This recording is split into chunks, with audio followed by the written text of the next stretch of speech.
Food inflation has slowed, but prices are still going up. That is despite promises from then candidate Donald Trump that he would get food prices down if elected. The president's tariffs are pushing prices higher. You're not bad with money. You're just shopping inside a system built to quietly tax convenience. Every week, people leave grocery stores feeling smart and efficient while buying food that costs more, spoils faster, and fuels massive food waste most shoppers never track. This isn't about intelligence, it's about design. Today, we're exposing 12 grocery items only dumb people buy. Not because they're dumb, but because the store is clever. Be honest, how much food do you throw away each week? And is convenience really worth the extra cost? So what's the most obvious scam hiding in plain sight? Right there in the produce aisle. Pre-cut produce, the fresh food scam. It looks fresh, it feels healthy, and it answers that question from the produce aisle perfectly, because this really is the most obvious scam hiding in plain sight. Pre-cut fruits and vegetables are presented like a favor, as if the store is helping you out by slicing a pineapple or chopping lettuce so you do not have to. It feels modern and efficient, like a small upgrade to your life. But once you slow down and actually look at what you are buying, it becomes clear this is one of the worst deals in the entire store. When you buy pre-cut produce, you are often paying up to 3 times more for the exact same food. Not better food, not fresher food, the same apple, the same melon, the same vegetables, just handled earlier by someone else. That extra cost is not about quality or nutrition. It is the price of plastic, labor, and a story about convenience. Have you ever stood there comparing a whole watermelon to a small tray of cut cubes and wondered how the math feels completely broken? Here is the part most people never hear. The moment fruits and vegetables are cut, they begin breaking down much faster. Oxygen hits the exposed surface, and that exposure speeds up spoilage while quietly draining nutrients like vitamin C. Whole produce comes with its own built-in defense system. The skin acts like a shield, slowing decay and protecting what is inside. Once that barrier is gone, the clock does not just start ticking, it accelerates. How many times have you opened a container that looked perfectly fine in the store, only to find it watery, slimy, or sour a day later? Then there is the safety side, which rarely gets mentioned because it makes people uncomfortable. Cutting produce increases the risk of bacterial growth because you are creating more surface area and more entry points. That does not mean pre-cut food is automatically dangerous, but it does mean it requires stricter handling, colder storage, and quicker use. In real life, that does not always happen. These containers often sit under bright lights, travel long distances, and end up in fridges where people expect them to last all week. Would you trust something that spoils faster just because the packaging looks clean and professional? This is where we assign our first waste score, and it is not flattering. You are paying more, the food has a shorter life, and the risk quietly increases. This is also where an idea you should keep in mind for the rest of this video comes into play. Think of it as trash debt. Trash debt is the money you lose when food spoils before you get to use it. It is not loud or dramatic. It just slips away a few dollars at a time. Pre-cut produce is one of the fastest ways to build that debt without realizing it. So, ask yourself this question. Why do you think stores push pre-cut produce so aggressively, especially in the busiest parts of the store? Would you rather save 3 minutes at home or keep 30% of your money? And if cutting food early creates this much waste and loss, why do stores sell entire salads already chopped? Bagged salads, paying more to throw food away faster.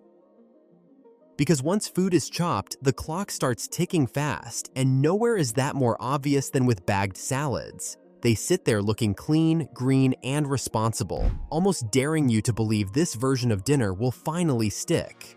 They promise efficiency and health in one grab, but behind that neat plastic bag is one of the most reliable ways to spend more money just to throw food away sooner. Bagged salads usually cost close to double per serving compared to buying a whole head of lettuce or a bunch of greens. The difference is not better farming, better nutrition, or better taste. It is pre-cut leaves and a bag that makes everything feel more official.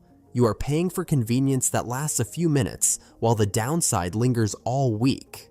Have you ever stood in the aisle comparing prices and still reached for the bag because it felt like the smarter, more adult choice? Those expiration dates do a lot of psychological work. They look confident and reassuring, like someone has already done the math for you. But most people know the real test happens at home, not in the store. How many times has your fridge told you a very different story than the label did, especially when you open the bag and notice the smell before you even see the leaves? The problem begins the moment the salad is chopped. Once leafy greens are cut, they release moisture, and that moisture gets trapped inside the bag. Cold storage slows things down, but it does not stop the process. Pressure from stacking, transport, and time all work together to break the leaves down faster. That soggy texture and slimy feel are not random defects. They are the predictable result of cutting living plants and sealing them up. How often have you planned to eat a salad later in the week, only to find it unusable before you ever got the chance? This is why leafy greens show up so often in food waste conversations. They are among the most commonly discarded foods in households, not because people dislike them, but because they expire before intentions turn into meals. You buy them with optimism, telling yourself this week will be different. Then work runs long, takeout happens, or plans change. By the time you remember the salad, it has already decided its fate. Do you ever feel that small wave of guilt tossing it out, like you failed at being healthy for reasons you never agreed to? That feeling is part of the trap. Bagged salads feel responsible. They look like discipline in a refrigerator drawer. But responsibility only works if the food fits your actual life, not the life you imagine on Sunday afternoon at the store. When food expires faster than your schedule allows, it quietly becomes trash debt. Not dramatic waste, just repeated losses that add up over time. What makes this even more frustrating is that the alternative is simpler and cheaper. Whole heads of lettuce and bunches of greens last longer because their structure is intact. You control when they are cut, which means you control when the clock really starts. But the store makes the bagged option feel like progress, as if doing less work somehow means doing better. Would you still buy these salads if you knew they were designed to peak quickly and disappear before your plans ever caught up? This is how grocery stores turn good intentions into predictable waste. They sell you speed and certainty, even when neither one holds up at home. And once you see it, it becomes hard to ignore the pattern. We've watched how cutting food early raises prices, shortens shelf life, and creates frustration that feels personal but is actually structural. So, if we are already paying extra to throw food away faster, what happens when the product is not even food anymore, but liquid convenience? Now, let's move from food waste to the most expensive liquid on Earth, because why does something so simple cost so much? Bottled water and single-serve snacks, the packaging tax. You're not paying for water, you're paying for plastic, convenience, and a quiet promise that someone else already solved the problem for you. After watching food spoil faster than your plans, this is where the grocery store shifts gears and starts charging you for silence. Bottled water looks simple, clean, and responsible, like the safest choice you can make without thinking too hard. But when you slow down and really look at it, it might be the most expensive liquid you regularly buy without ever questioning why. Here's the part that tends to catch people off guard. When you break bottled water down by ounce, it can cost hundreds, sometimes even thousands of times more than tap water. And despite the clean labels and mountain imagery, bottled water is not required to be safer or purer than what comes out of your faucet. In many cases, it is tap water that traveled farther, sat longer, and came back to you wearing a brand name. So, ask yourself this: do you trust bottled water because you've researched it? Or because holding it makes you feel taken care of? That feeling is exactly what you're paying for. Bottled water removes decision-making from the moment. You don't have to think about filters, pipes, or sources. You just grab and go. But convenience has a price, and in this case, it is baked into every sip. How often do you buy bottled water out of habit, even when you're already at home or work, surrounded by perfectly drinkable alternatives? The same packaging tax shows up again with single-serve snacks. Small bags, tiny packs, and neatly portioned items feel efficient and controlled, especially if you're busy or trying to pace yourself. But those portions quietly inflate the price per ounce in a way most people never check. You end up paying more for less food, plus layers of wrapping that disappear the moment you open them. Have you ever compared a family-sized snack to a single-serve version and felt confused about why the smaller one costs nearly the same? What makes this clever is how normal it feels. Single-serve snacks are everywhere, at checkout lanes, near entrances, and stacked at eye level. They're positioned like solutions to modern life, as if being busy means you deserve to pay more for smaller portions. But once you notice the pattern, it's hard to unsee it. Is the food actually better, or did it just come in a hand-sized package? This is where trash debt starts stacking up in a different way. Unlike produce that spoils quietly in your fridge, these items don't decay. They accumulate. Bottles, wrappers, and packets pile up in bins while your grocery bill climbs without giving you anything better in return. The value is not in the water or the snack itself. It's in the packaging, the portability, and the sense that you made a smart, efficient choice. Is convenience really worth paying a daily premium for something you already have access to? The safety myth keeps this cycle alive. Bottled water feels safer, and individually wrapped snacks feel controlled, as fewer hands touch them, and fewer risks exist. But that sense of security often has more to do with branding than reality. When you strip away the labels and promises, what you're left with is water and snacks that cost more simply because they were made easier to carry and easier to sell. And that leads to the next layer of this grocery illusion. Because sometimes the scam isn't the plastic or the portion size at all. Sometimes it's the name on the front doing all the work. So, what happens when the exact same product suddenly costs more just because of a brand you recognize? Brand names. Organic everything and the illusion of quality. Same product, different label, higher price. That is the quiet trick sitting behind so many grocery items that people buy without thinking. And after bottled water and single-serve snacks, this is where the game gets psychological, because now the store doesn't just sell convenience, it sells identity. It sells the idea that paying more means you're doing life correctly.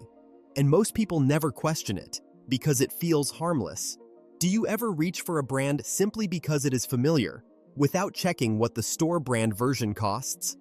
Take spices and pantry staples. Salt, sugar, flour, cinnamon, paprika, and oil. Most of these come from the exact same suppliers, processed in similar factories, packed in different bottles, and priced completely differently.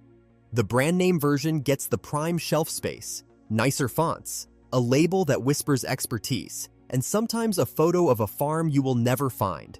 The store brand version sits right next to it, sometimes made by the very same company. If the taste is identical, what are you really paying for? This is where the illusion of quality becomes powerful. People trust the brand they grew up with, even when blind taste tests show no difference. And that habit becomes expensive over time, especially in categories where the product is too simple to truly vary. If you trust a brand because it feels safer, ask yourself whether that feeling comes from the product or the packaging. The same illusion shows up again with organic labels, and it plays on fear in a very different way. Organic food sounds cleaner, healthier, and safer, especially when you think about pesticides. But not all fruits and vegetables have the same pesticide risk, which is why experts talk about the dirty dozen and the clean 15. Some produce items naturally have thicker skins or lower absorption, meaning they already have low pesticide levels, whether they are organic or not. So why pay a premium for something that does not offer a measurable benefit? Organic strawberries and spinach make sense for some shoppers because they tend to rank among higher residue foods. But organic avocados, onions, or pineapples, their natural defenses already do half the work, yet the price difference is huge, and stores rely on the assumption that most people will not question it. Do you think organic always means safer? Or is it something the label made you believe over time? This is where the health halo sneaks in. People choose items that feel good, sound clean, and appear responsible, even when the actual difference is small. The label acts like a quiet spotlight, making you feel like you're doing something smart and protective for yourself or your family. But when the taste is identical and the nutrition barely changes, are you paying for health or for reassurance? Would you switch if you realized the difference was mostly psychological? Marketers know this. They build entire categories on the idea that certain shoppers will always pay more for a name, a promise, or a vibe. And that leaves you spending money on products that are not better, not safer, and not worth the premium when you break it down logically. It becomes another form of trash debt. Not wasted food, but wasted money on products that only feel superior. And this takes us to the final trap, the one that is so common that most people don't even notice it happening. Because sometimes the biggest grocery mistake is not the brand or the label at all. Sometimes it is a convenience you believe will save time. So, what happens when that convenience is the most expensive mistake in the entire store? Pods, shreds, and pre-seasoned meats, when laziness costs you twice. This is where convenience quietly drains your budget, not in one big obvious charge, but in small repeat purchases that feel harmless until you zoom out. After brands and labels, this is the final layer of the grocery illusion, the one that lives right inside your kitchen. These products don't just cost more, they cost you twice. Start with coffee pods. They promise speed, consistency, and a perfect cup without thinking. And yes, they work. But per cup, pods can cost several times more than brewing coffee yourself, even when the coffee inside is not premium. Once sealed, the grounds also start losing freshness faster than people realize, because air sneaks in during processing long before you hit the brew button. Have you ever noticed how the convenience feels great, but the flavor never quite matches the price?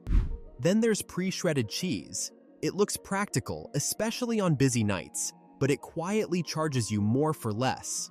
Shredded cheese is often coated with anti-caking agents to keep the pieces from sticking together.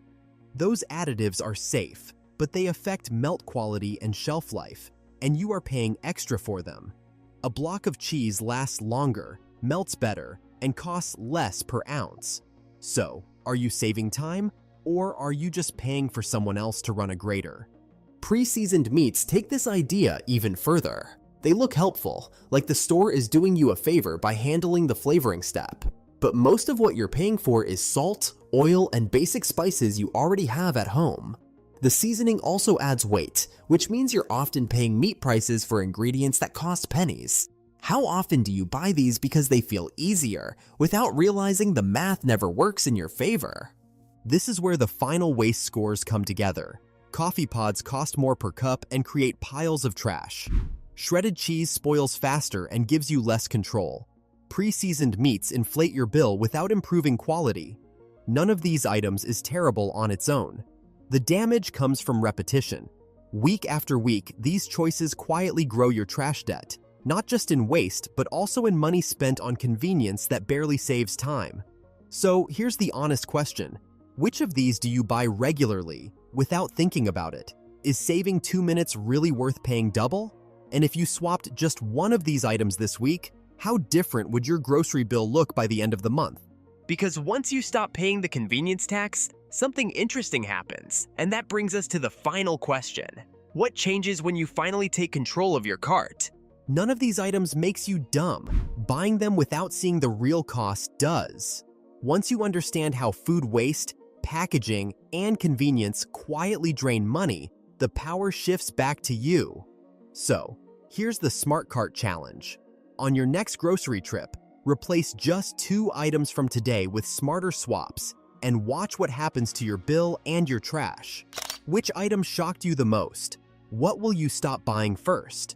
And should we do a full Smart Grocery Swaps follow-up next?